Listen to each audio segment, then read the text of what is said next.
Une des choses les plus frappantes, je ne sais pas si vous avez eu la chance de regarder l'expo et en général l'œuvre de Laurent, c'est que il nous montre à quel point, entre autres, il y a 1000 possibles lectures et 1000 possibles pistes d'approfondissement de son œuvre, il nous montre à quel point la relation entre science et technologie pour aller vite et l'image sont beaucoup plus profondes et ambiguës et complexes de ce que l'on imagine, dans le sens que, au fond, cela nous montre quelque chose sur lequel on réfléchit très peu, sur le fait que la science et la technique a besoin de passer par l'image, doit s'incarner dans quelque chose qui est d'ordre visuel, et dès qu'elle fait cela, évidemment, ce n'est pas juste l'entreprise scientifique elle-même qui commence à devenir différente de ce que l'on imagine, mais c'est l'idée même de vérité qui change. Ce rapport, on a parlé avec Laurent il y a quelques heures, en fait, ce n'est pas quelque chose de nouveau, ce n'est pas lié pas seulement, pas exclusivement, disons, au progrès technologique. La science a un rapport, la science moderne, donc la science expérimentale, a construit un rapport avec l'image et avec l'image de fiction bien avant de ce que l'on imagine. Il y a un très beau livre dont on parlait avec Laurent d'une chercheuse et dramaturge française qui s'appelle Frédérica Itoiti, qui justement montre comme, et ça résonne beaucoup avec la première série de Laurent qui est juste là, comment, par exemple, au tout début de l'astronomie moderne, au XVIIe siècle, pour parler de la Lune, qui est un objet qu'à cette époque-là, on n'y avait pas mis de pied, en fait, on ne connaissait pas. Donc, on a dû passer par la fiction pour saisir ce qui reste difficilement saisissable. Donc, pourquoi ce lien m'intéresse? Parce que, évidemment, si la science, si la définition de la vérité doit passer de manière, comment dire, intrinsèque et de manière nécessaire par l'image, cela signifie qu'à chaque fois que vous changez l'image de quelque chose, vous en changez la vérité. C'est ce lien qui est bête, mais très très intéressant, et qui est donc toute forme de recherche de la vérité, toute entreprise scientifique a un fondement aussi esthétique. Et donc, en remaniant les images et en remaniant l'esthétique, on peut aussi remanier la réalité véritable de choses et notre accès aux choses. Donc, comme j'ai dit, je ne vais pas commenter son travail parce que je ne suis pas digne, et je vais donc appliquer ce principe ou disons, ces discours de la méthode dans tout ce que vous avez autour de vous, et la mise en œuvre et la démonstration, parce que souvent Laurent se touche aussi au moment, il y a une série qui a été enlevée, qui était là, qui était justement sur les moments où même la démonstration de la vérité géométrique explose dans la richesse baroque de forme.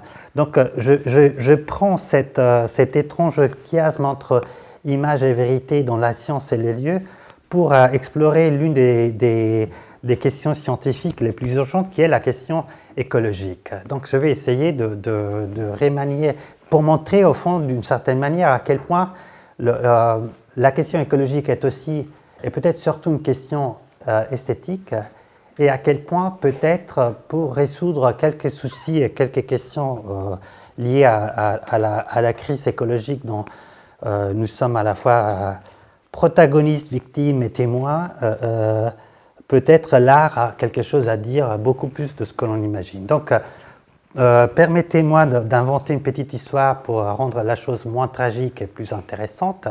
Donc, je vous propose comme point de départ d'envisager le rapport avec la Terre, qui n'est pas très, comment dire, ça se passe pas très bien, c'est vraiment les rapports entre humanité et Terre, comme un rapport, comme une espèce de crise la crise classique du mariage après 7 ans, 14, 21 ans, on y est passé tous et toutes, ou on y passera tous et toutes. Donc pourquoi c'est intéressant comme métaphore de départ? Tout d'abord parce que c'est clair que nous, disons nous, je dis l'humanité, ou une grosse partie de l'humanité, on était des compagnons pas très comment dire, healthy, pas très salutaires, assez toxiques, et la relation en elle-même est devenue très malsaine. Nous sommes évidemment mariés depuis des millénaires, pas que des siècles, avec la Terre, et la relation a connu des moments très difficiles pour utiliser une méthode dernièrement. Mais ce qui est intéressant, c'est qu'on pourrait commencer avec les mots que normalement un psychologue de couple prononce lorsqu'on y va pour essayer de résoudre la question. En fait, vous devez apprendre à vous connaître l'un l'autre. En fait. C'est-à-dire, au fond, je dirais que les premiers points, c'est que justement, on ne connaît pas suffisamment notre planète. On a un problème cognitif plus qu'un problème politique et moral. Dans quel sens? Dans le sens que, par exemple, déjà, au fond, on appelle notre partenaire qui est la Terre avec un nom sur lequel on n'a pas suffisamment réfléchi.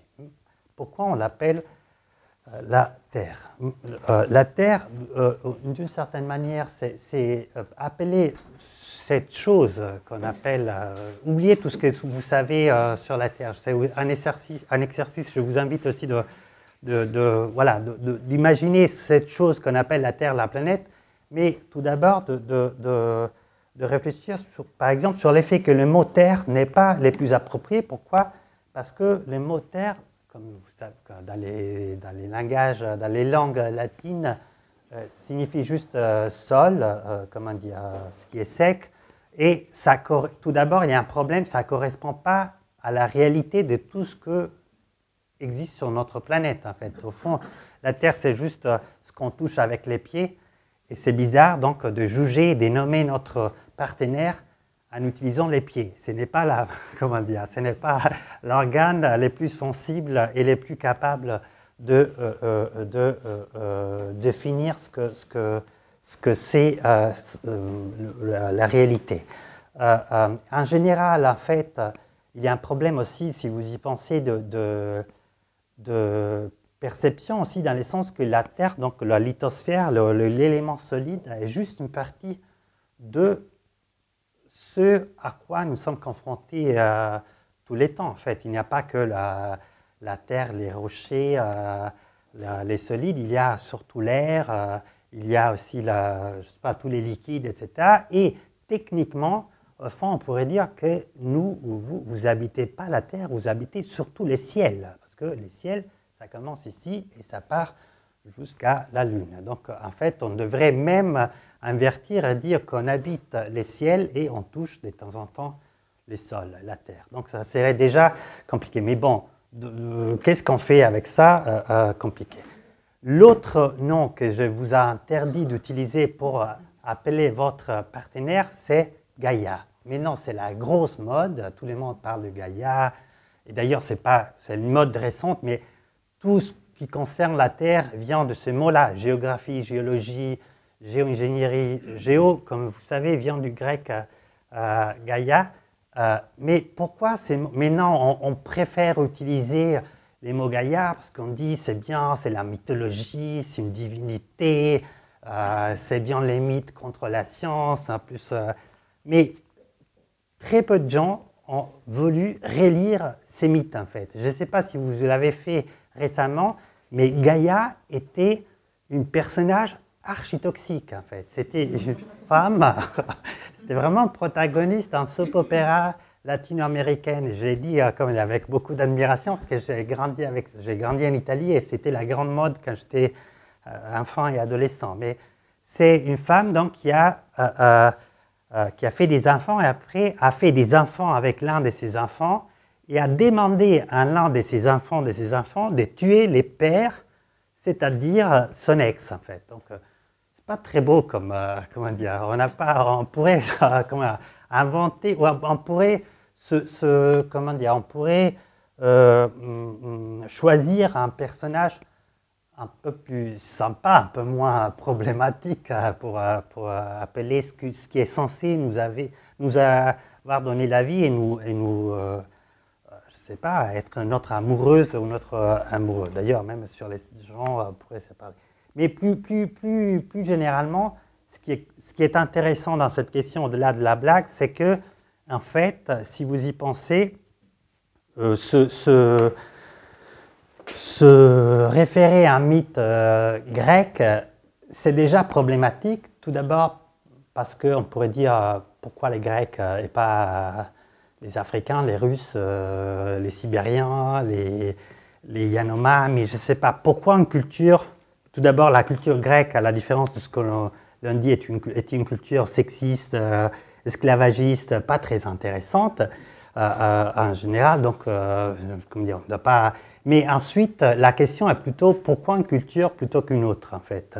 Au fond, on devrait très bien, on peut comment dire, faire usage d'un répertoire mythologique, mais on devrait trouver un nom qui condense toutes les mythologies, et pas juste du passé. Au fond, on devrait trouver un nom qui soit capable évoquer toutes les mythologies passées, toutes les mythologies présentes, toutes les mythologies futures, et peut-être, pourquoi pas, toutes les mythologies qui ne sont pas arrivées à s'exprimer véritablement. Donc on parle de la chose, la Terre. Lorsqu'on parle de la Terre, on parle de ce qui a donné lieu, ce qui a enfanté toute l'humanité passée, présente et future. Donc lui donner les noms d'un seul épisode historique, est déjà fallacieux. Peut-être alors on pourrait lui donner un nom différent, un nom un peu, vous savez, en anglais on dit bros guy, cis dude, je sais pas, en français je ne connais pas l'équivalent de ce genre mais bon, c'est ce genre de mec, un truc comme ça. Mais on aurait les problèmes tout d'abord, on ne saurait pas quel genre donner à cette chose immense qui est aussi un peu...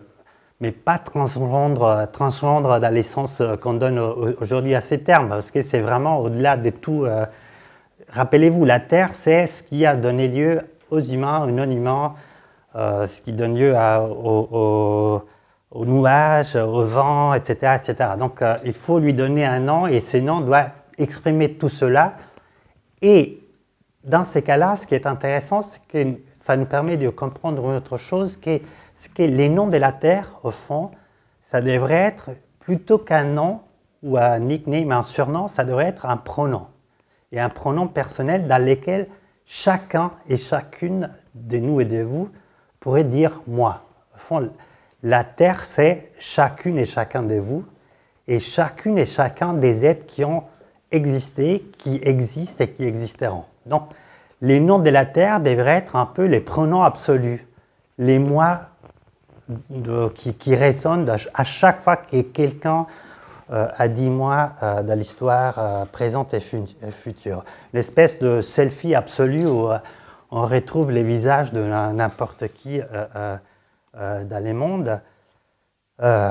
Mais un visage, comme il y a un selfie qui est le résumé de tous les visages, ça serait intéressant d'ailleurs pour demander à des photographes d'imaginer ça, mais un visage dont personne ne peut s'approprier de manière définitive. C'est ça qui est intéressant comme exercice de la pensée ou comme exercice de l'imagination. Comment imaginer un visage qui est à la fois les visages de n'importe quel être humain, mais aussi les visages de n'importe quel être vivant, mais aussi les visages de n'importe quel être non vivant, en fait, un visage absolu. Ça, c'est aussi un exercice différent.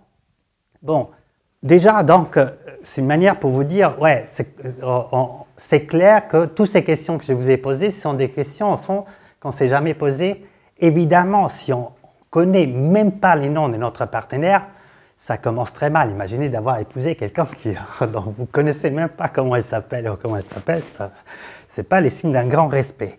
Mais de l'autre côté, il faut dire, juste pour ne pas vous adosser toute la culpabilité du monde, parce que je ne suis pas un prêtre, donc je ne crois pas à la culpabilité comme manière pour résoudre les problèmes. Les problèmes, au fond, c'est que ce n'est pas juste de notre faute, en fait.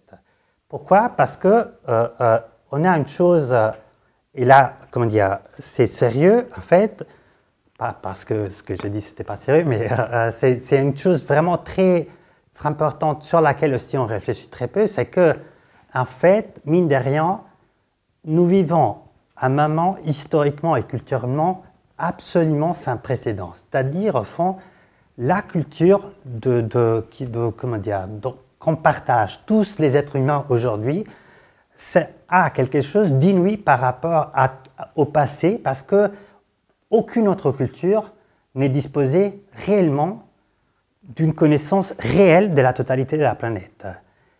Comment dire, ça n'était jamais le cas pour des raisons bêtement aussi, à la fois économiques, politiques et historiques. Tout d'abord pour des raisons politiques et économiques, c'est-à-dire la globalisation a produit une connaissance beaucoup plus vaste, pas juste de l'endroit où chaque peuple habitait, mais de tous les endroits du monde, et aussi d'un point de vue strictement biologique, géologique, hydrologique, climatique.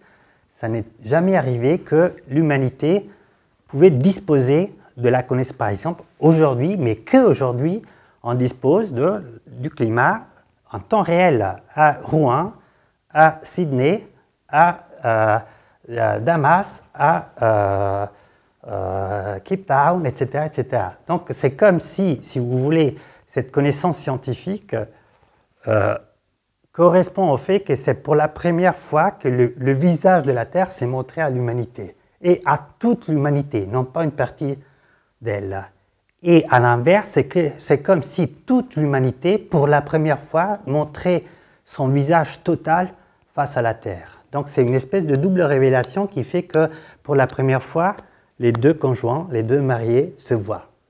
Pourquoi c'est intéressant? C'est à la fois, comment dire, bizarre mais intéressant, parce que c'est important d'y réfléchir, tout d'abord parce que ça veut dire qu'on ne peut pas s'appuyer sur des cultures précédentes. En fait, comme aucune autre culture a pu élaborer des moyens pour résoudre les problèmes qu'on a, parce qu'aucune autre culture avait comme problème le fait de résoudre ce qui se passe sur toute la Terre, et pas juste en France, aux États-Unis, au Sénégal, ou je ne sais pas où. Donc c'est la première fois qu'on voit les visages de notre marié, et à l'inverse, c'est la première fois que la Terre voit toute l'humanité entière, la convoque en face de soi sans juste s'adresser à une partie d'elle. Et du coup, c'est à la fois une situation de détresse absolue, mais un défi incroyable, magnifique. Vous avez la chance inouïe de vivre, vous avons, si je vis avec vous, ce moment. Ce n'est pas seulement notre faute aussi, parce que c'est un partenaire un peu bizarre, très très étrange pour plein de raisons. Tout d'abord, parce qu'on y réfléchit très peu, mais la Terre est à moitié, et vous aussi d'ailleurs, extraterrestre. Pourquoi? Dans quel sens? Au fond, je ne sais pas si vous y avez pensé, mais ce qu'on appelle en fait, on passe la plupart du temps, pas la plupart du temps, mais beaucoup de temps à se nourrir, en fait, et à faire de sorte que la nutrition puisse avoir lieu. Mais comme vous savez, la nutrition est possible sur Terre grâce, pour nous les animaux, donc pour les humains et pour la majorité des animaux, grâce aux plantes. Et les plantes, qu'est-ce qu'ils font et pourquoi elles sont la base du cycle alimentaire trophique? Parce qu'ils sont capables de capturer l'énergie solaire, la lumière solaire. Et c'est l'énergie solaire qui est la base du métabolisme végétal et animal, et aussi des champignons, etc., etc. Or, les soleils et la lumière solaire, c'est littéralement une substance extraterrestre. Donc, si vous y pensez, c'est comme si, à chaque fois que vous mangez, tout d'abord, manger, c'est pour chaque animal chercher, et même pour les plantes, chercher cette substance, cette espèce de kryptonite extraterrestre qui nous ingérons à chaque fois. Et la nutrition, cette espèce de commerce de cette lumière extraterrestre qui passe de corps en corps, d'individu en individu, d'espèce en espèce, de règne en règne. Ce qui veut dire que toute la Terre est le lieu de cette quête, de cette substance. C'est comme dans Dune, l'épice, mais l'épice est extraterrestre et ce qui vous permet même de m'écouter, si vous m'écoutez, ou même moi de parler, c'est cette force extraterrestre. Donc la vie sur Terre, c'est un exercice planétaire d'extraterrestrisation de la Terre, en fait. Les vivants extraterrisent, ça n'existe pas, mais on l'invente, la Terre, qui est donc un peu hybride, qui n'est pas juste terrestre. Il y a un coq terrestre, mais tout ce qui permet de vivre, ça vient d'ailleurs. L'autre point qui fait que notre planète est très bizarre, c'est que la planète, on y réfléchit aussi très peu, mais c'est un cyborg dans le sens que c'est un objet totalement artificiel. Alors, dans quel sens, ça peut peut-être être un peu plus difficile à accepter, mais c'est la vérité. Pour les comprendre, il faut on parlait d'image, donc vous savez que cette image a profondément influencé la perception, l'imagination de notre planète. Et d'ailleurs, cette image est aussi la démonstration qu'on vit vraiment les temps où pour la première fois on voit la Terre. Ça, c'est la première image qu'on a pu produire de la sphère céleste, de la sphère terrestre entièrement éclairée par la lumière du Soleil. Elle a été prise le 7 décembre 1972 par Apollo 17, qui était la dernière mission de Apollo d'ailleurs, mais c'est une image qui est doublement fautive et fausse en fait. Pourquoi? Tout d'abord parce qu'elle nous suggère que la Terre est un lieu qui serait naturellement destiné à accueillir la vie, donc que la Terre est faite pour que la vie soit là, et que la Terre est une planète parfaite. Or, les deux choses sont totalement fausses. Tout d'abord, la Terre n'a rien de naturellement destiné à accueillir la vie. Si vous imaginez, on sait que la Terre a été formée plus ou moins 4 milliards et 600 millions d'années dans le passé, au moment de sa formation, était l'enfer. En fait, c'était juste une boule de feu, impossible d'y habiter. Pourquoi elle est devenue habitable, vivable? Juste parce qu'il y a une cohorte, une armée, mais infinie de milliards d'individus, oh la vache, appartenant à des espèces, à des millions d'espèces différentes, qui ont ficelé jour après jour cette planète exactement comme nous on ficelle la planète pour y habiter un peu. Mais c'est une entreprise énorme en fait. Et ce qui fait que, et c'est grâce à cette entreprise de transformation de la Terre qu'on peut habiter. Vous savez qu'on peut habiter cette Terre par exemple juste parce qu'il y a justement les plantes qui prennent la lumière terrestre et qui libèrent de l'oxygène. Et sans cette espèce d'usine à oxygène constante, nous on serait morts deuxième seconde en fait, même pas heure.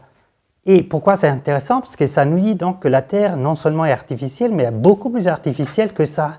Parce que ça, ou notre smartphone, c'est un artefact produit par, je ne sais pas, une dizaine, quinzaine, quarantaine de personnes, mais qui appartiennent juste à une espèce. La Terre, c'est une machine produite par des milliards d'individus appartenant à des millions d'espèces. Donc c'est hautement artificiel et c'est pour ça d'ailleurs que c'est si fragile. Vous savez que tout ce qui est produit est fragile. Imaginez à quel point c'est fragile quelque chose qui prévoit l'engagement d'autant de travailleurs. Vous imaginez les niveaux de syndicats nécessaires pour organiser tous ces gens. Donc la Terre est artificielle.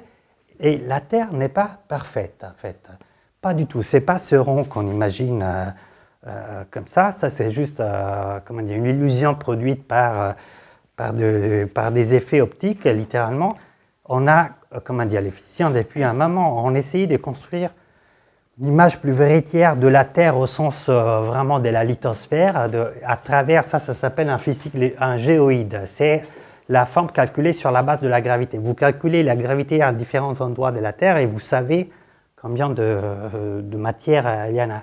Et si on calcule donc la forme de la Terre à partir de ces principes-là, Eh bien, voici Gaïa, elle est en planète, en fait, elle n'est pas belle du tout, elle est vraiment très moche, elle ressemble un peu comment dire, à une espèce de preuve de sculpture d'un étudiant première année, en fait, aux Beaux-Arts, même pas, en fait, en sixième, peut-être. Donc, mais ce n'est pas grave, au contraire, ça nous dit à quel point, tout d'abord, si vous y pensez, enlever, mais ça marche même dans les rapports un peu comment dire, de mariage ou de couple, se débarrasser de l'idée que le partenaire et vous-même, vous êtes parfait, ça soulage énormément. Dans ces cas aussi, se libérer de l'idée de la perfection, ça nous permet de comprendre à quel point, voilà, c'est un objet fait, c'est un artefact, et donc il y a de l'espace pour l'améliorer. Et voilà, c'est un artefact qui donc prévoit toujours la possibilité d'échec, en fait. Donc les gros problèmes, c'est comment tomber amoureux ou amoureuse à deux, trois, à nouveau. Les premiers points, c'est... Moi, je n'ai pas par contre des montres, du coup, est-ce que je pas... Tu me fais signe quand... oui, parce que je peux parler pour des heures, c'est pour ça que je peux vous tenir en otage pendant juste 3 jours. Donc, donc pour les faire, il faudrait peut-être élaborer une nouvelle idée de ce qui serait une nouvelle relation. Il faudrait, mais là je vais peut-être passer quelques slides, sinon je vais vraiment parler trop longtemps.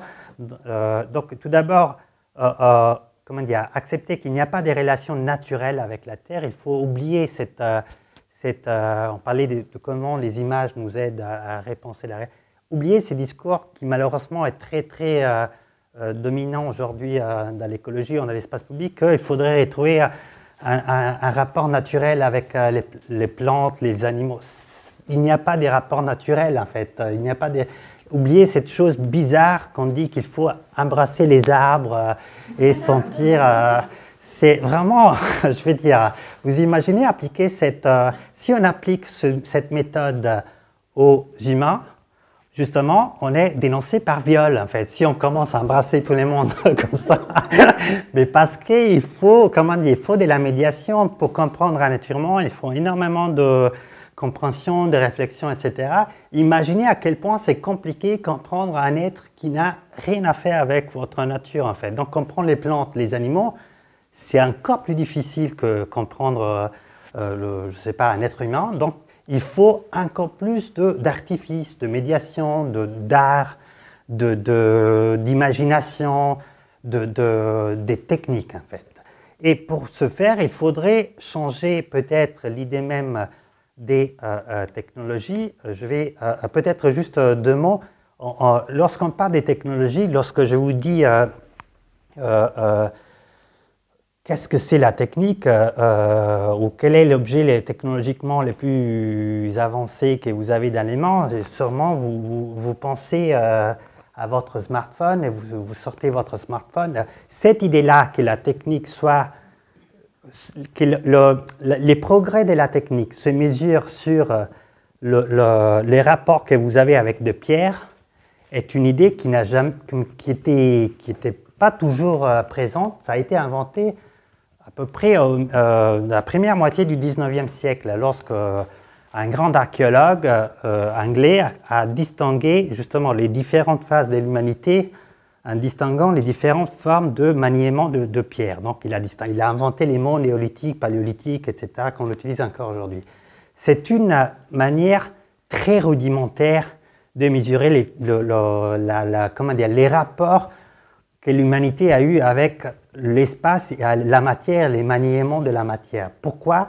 Pour plein de raisons. Tout d'abord, d'un point de vue strictement archéologique, c'est faux parce que mesurer les progrès des civilisations et des cultures juste avec les restes en pierre qui sont là, ça oublie que probablement, sûrement, il y a eu plein d'artefacts qui ont été faits avec de la substance organique qui n'ont pas résisté les temps. Donc probablement, et pas probablement, sûrement, les premiers objets que les êtres humains ont fait étaient faits de feuilles, de végétaux, de bois, etc. Donc, ils ne sont pas restés. Et pourquoi ça semble une anecdote? C'est très important parce que l'idée que c'est avec les pierres, les métaux qu'on mesure le progrès technique, ça produit plein de dégâts. Tout d'abord, l'idée que les premiers objets technologiques, ce soit une arme. Rien du tout. On n'a pas besoin de... Comment dire? Les premiers objets technologiques, ce n'est pas une arme. On va les voir, probablement, c'est un vêtement. Ce qui est complètement différent comme idée. Ensuite, ça produit comment dire, ça a engendré énormément le fait que ça soit une arme, donc ce sont les mecs qui font la technique et pas les femmes, donc enfin pas du tout, etc. Et ensuite, par exemple, si on dit, en fait, l'humanité a appris les maniements de la réalité avec, comment dire, avec de la substance organique, ça veut dire que la technique a lieu toujours dans les rapports avec les autres espèces. Et on le sait ça, on sait que par exemple, on peut faire ça juste parce qu'on a dû à un moment attraper les branches des arbres sur lesquels on vivait. On a les yeux, comment dire, rapprochés dans les visages et pas ici comme des oiseaux, parce que si vous habitez dans les arbres, vous devez, comment dire, être capable de voir la profondeur dans les champs visuels, sinon vous tombez après une seconde en fait.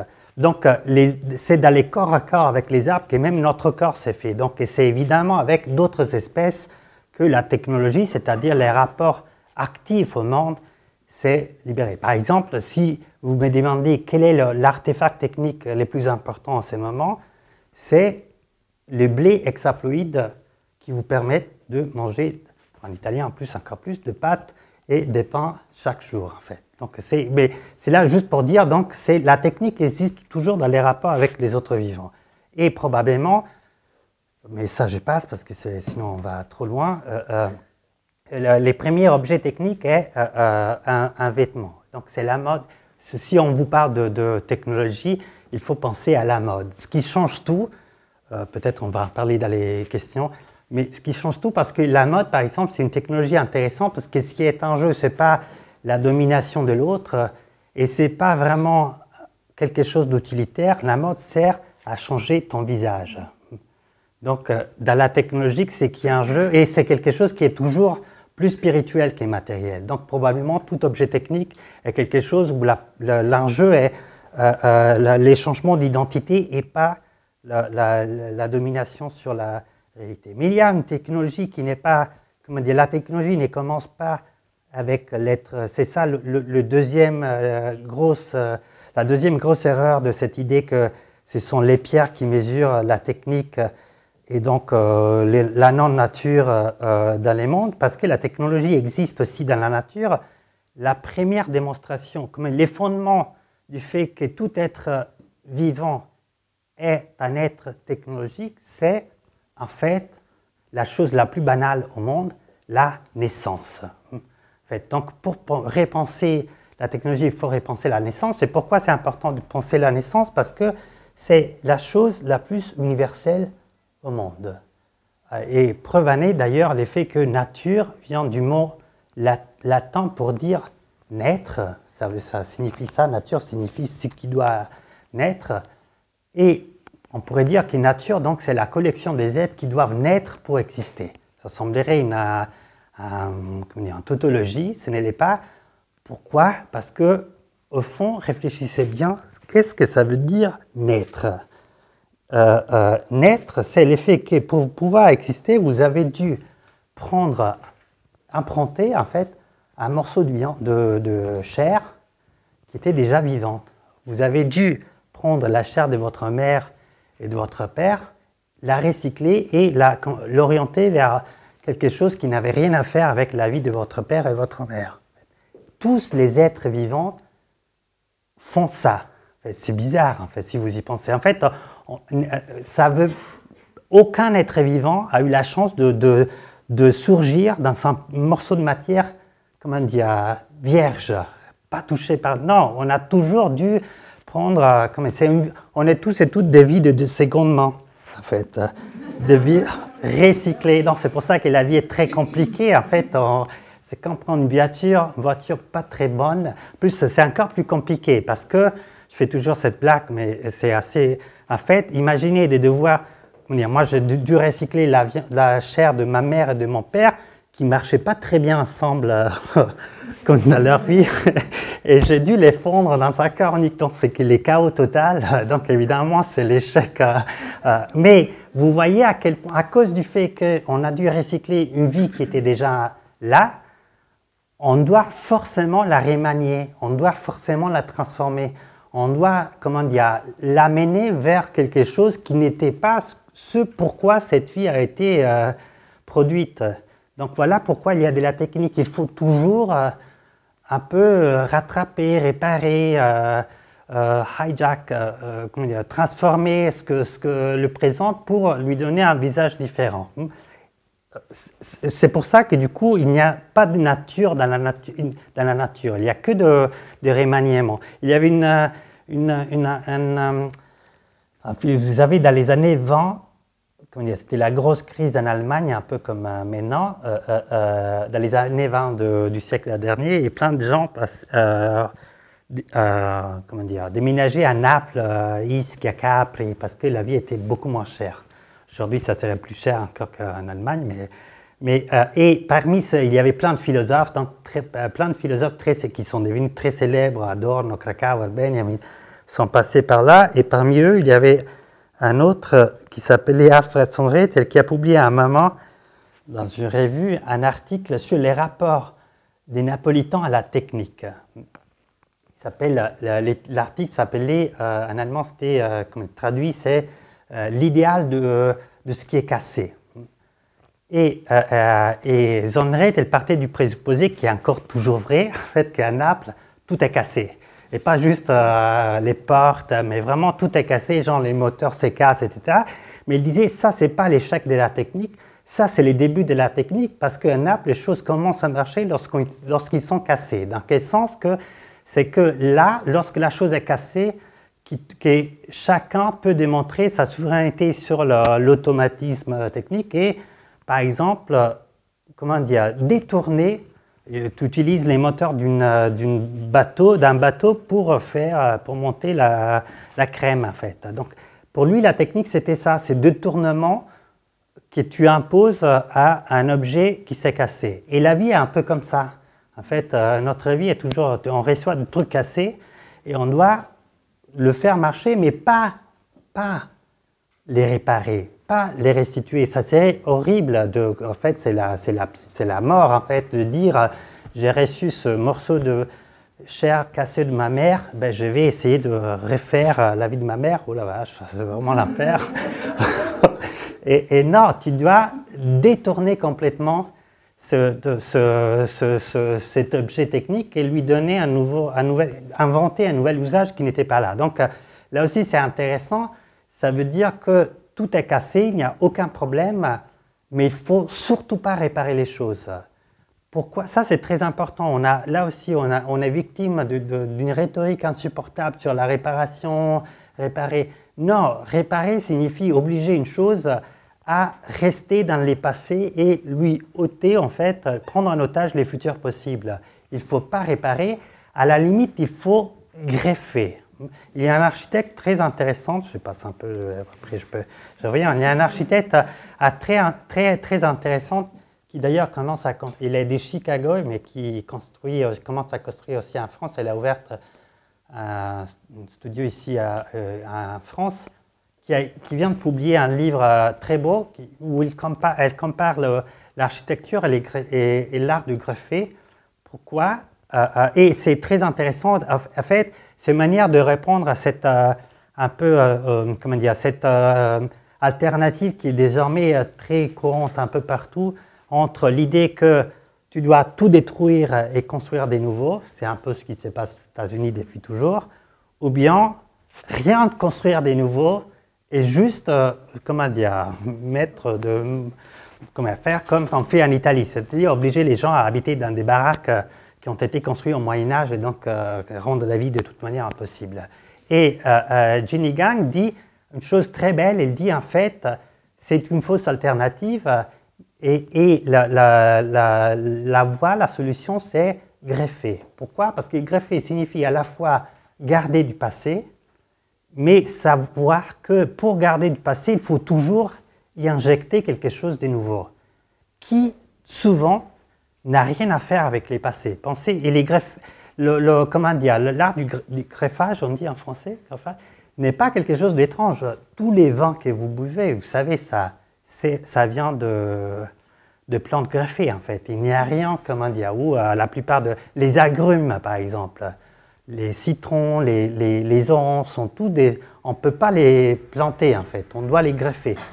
C'est intéressant, ça veut dire que, pourquoi les greffages, c'est intéressant? Parce que c'est, voilà, l'union de deux parties qui ne sont pas forcément morphologiquement identiques, mais qui marchent ensemble. Et les critères de marcher ensemble n'est pas un critère esthétique, c'est juste est-ce que la vie passe ou pas. Et au fond, on devrait adopter ce même principe, en fait, et c'est ce que dit Ginny. Donc l'idée, c'est par rapport au passé, on ne peut pas laisser les passés tels quels, il faut y ajouter quelque chose, et donc donner une nouvelle, détourner les passés, mais faire avec du nouveau qui n'a pas forcément quelque chose à faire avec les passés, avec les critères, ce qui doit marcher, c'est juste est-ce que la vie passe ou pas. Bon, j'ai encore combien de temps? 10 minutes. Je passe les Pokémon. Non, les Pokémon, c'était juste pour dire qu'en fait, donc il faut comment dire, faire la paix avec les deux techniques et penser que la technique n'est pas quelque chose qui nous éloigne de la nature. Et la mythologie par excellence qui nous a appris, nous, je veux dire, à ma génération ou des générations un peu plus jeunes, de notre collègue qui dessine là derrière, ce sont les Pokémon. Pourquoi? Parce que je ne sais pas si vous avez jamais regardé ces dessins animés. C'est très beau. C'est donc l'idée qu'il y a des esprits de la forêt, de la nature, mais tu peux rentrer, et qui sont complètement mythologiques, incroyables, il y en a, mais tu peux rentrer en contact avec eux avec des devices, des appareils, comment dire, de machines technologiquement hyper avancées, les Pokédex, qui ressemblent un peu à un smartphone. Et c'est une idée magnifique. Pourquoi? Tout d'abord parce qu'ils nous disent, voilà, en fait, l'objet technique ne sert pas à dominer la nature, à la violer, mais ça sert à rentrer en contact avec la nature. Donc, pensez à ce que ça veut dire, à penser à tout objet technique, cette caméra, mes lunettes, mes vêtements, les chaises, pour dire, si vous commenciez à les imaginer comme ce qui vous donne accès à la nature et pas ce qui vous éloigne de la nature. Ça change tout, en fait. Et en plus, dans les Pokémon, il y a un élément encore de plus, parce que les Pokémon, ce n'est pas juste de la nature, c'est la partie la plus spirituelle de la nature. Donc, imaginez à quel point ça changerait notre pratique, notre maniement technologique, si on pensait que voilà, l'objet technologique nous permet de saisir les spirituels de la nature. Au fond, tout ce que Laurent fait, c'est ça, au fond. Et tout ce que tout grand photographe fait, c'est aussi ça, en fait. C'est même lorsque quelqu'un qui fait des portraits, l'idée c'est que cette machine, cette caméra te permet de saisir ce qui est insaisissable, ce qui est absolument spirituel. Donc c'est pour ça que, de ce point de vue, les Pokémon pourraient devenir une espèce de paradigme pour penser notre rapport à la technique et notre rapport à la nature, aussi parce que l'idée encore plus beau, c'est que la technique s'exprime de manière la plus fidèle possible dans les jeux et pas dans l'exercice de domination. Je saute un peu de choses, parce que juste peut-être dans les questions. Je vais juste, ça aussi, mais c'est pas grave.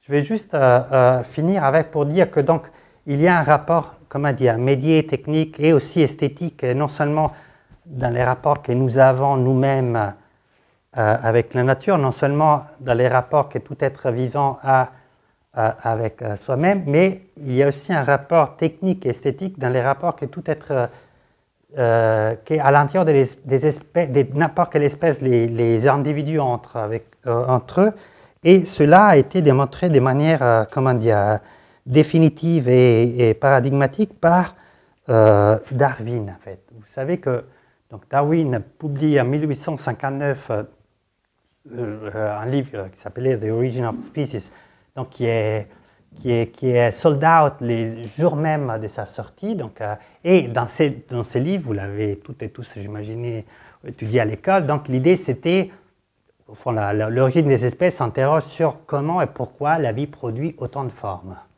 Comment c'est possible et comment cette pluralité de formes est un phénomène historique, c'est-à-dire qui évolue dans les temps. On croyait jusqu'à là on commençait à douter, mais pendant des millénaires en Europe, on avait cru que la multiplicité était originaire.